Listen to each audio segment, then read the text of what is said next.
अस्सलामुअलैकुम ख़वातीन हज़रात, आप देख रहे हैं universal.com। आज की इस वीडियो में हम आपको चाइना की दिलचस्प मालूमात और हक़ाइक़ के बारे में बताएंगे। अगर आपने हमारे चैनल को अभी तक सब्सक्राइब नहीं किया तो इसे सब्सक्राइब जरूर कर लें और साथ में बेल आइकन को भी दबा लें।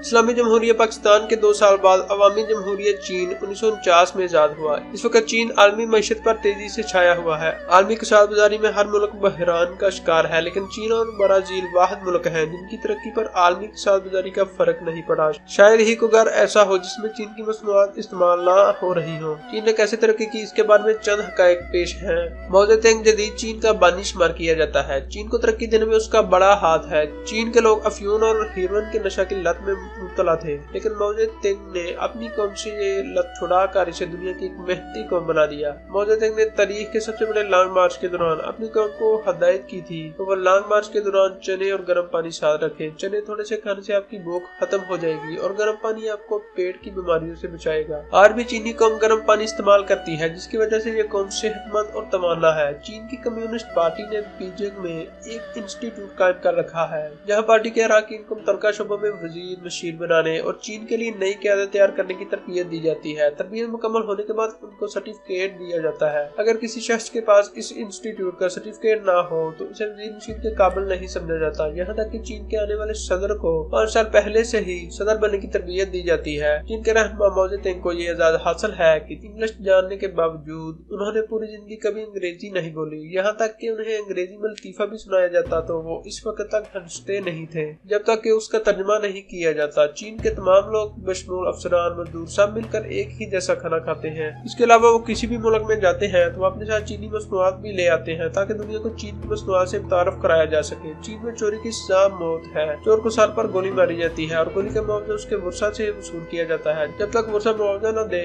लाश नहीं ले जा सकते। चीनी लोगों का कौल है, अगर आप 1 साल की मनसूबाबंदी करना चाहते हो तो मकई लगाओ, अगर तुम 10 साल की मनसूबाबंदी करना चाहते हो तो दरख्त लगाओ, अगर तुम सदियों की मनसूबाबंदी करना चाहते हो तो लोगों की तरबियत करो और तालीम दो।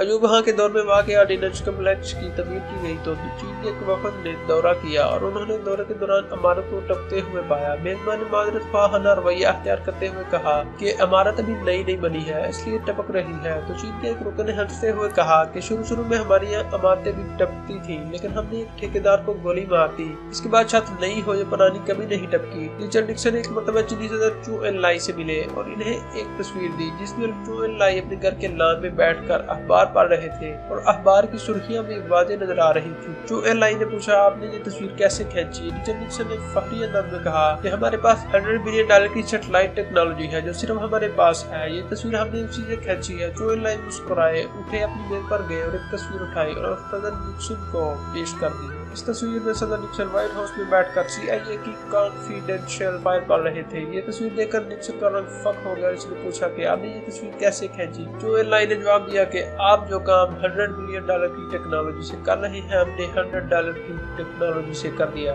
सदर निक्सन ने वजाहत मांगी तो चू एन लाई ने कहा, हमने व्हाइट हाउस के एक मुलाजिम को $100 देकर ये तस्वीर हासिल की है। चीन के 97% नौजवान चीन में ही तालीम हासिल करना चाहते हैं। इनके ख्याल में चीन का तालीमी निज़ाम और तालीमी अहदा दुनिया में सबसे कम है। चीन में इस वक्त 50,000 मल्टीनेशनल कंपनियां काम कर रही हैं और सिर्फ 35,000 शंघाई में है। तो दोस्तों, ये थी हमारी चीन के बारे में दिलचस्प मालूमात और कुछ हक़ाइक़ जो हमने आपके साथ शेयर किया। अगर हमारी ये वीडियो आपको पसंद आई है तो इसे ज़्यादा से ज़्यादा लाइक और शेयर करें और हमारे चैनल को लाजमी सब्सक्राइब कर लीजिए। तो अब मिलते हैं एक नेक्स्ट वीडियो में एक नए टॉपिक के साथ। Thanks for watching. अल्लाह हाफिज़।